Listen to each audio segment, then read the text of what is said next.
And for the audience, could you briefly tell them what is Kabbalistic psychology?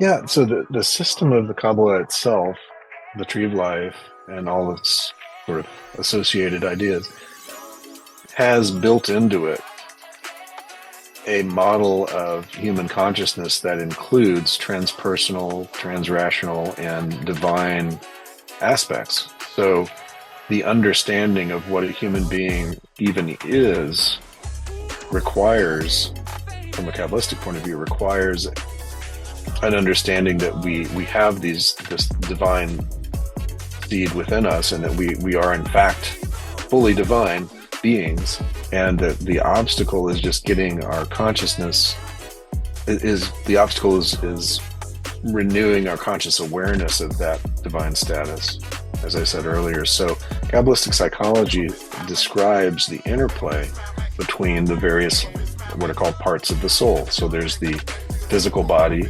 there's the animal soul, which is like the instincts and the drives and the sort of autonomic consciousness and all of that.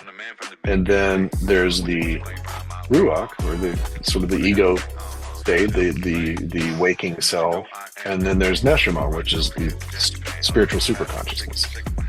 So Kabbalistic psychology and the understanding of what the initiatory path on the tree of life even is, it has within it this idea of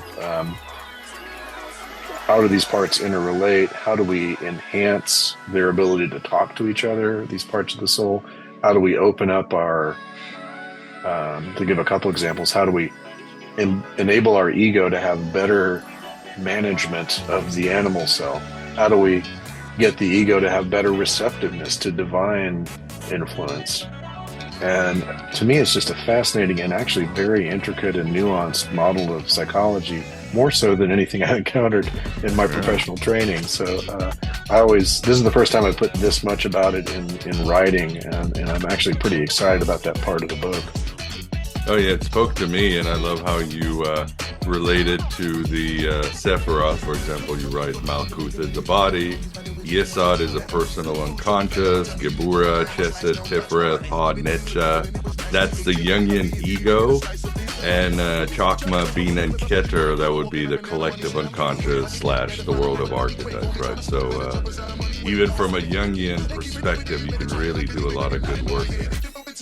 Oh yeah, yeah. It allows for a little more scaffolding in terms of exploring those regions of the self, as compared with just the global model of Jung, which is easy to kind of drown in because he's obviously a genius, but not the best at conveying practical steps for working on certain things, at least not in writing. So I think this is a really useful way to almost an implementation of Jungian psychology, but through a Kabbalistic lens.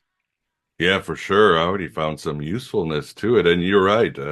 Jung was the first one to write that his writing was very bulky and cumbersome.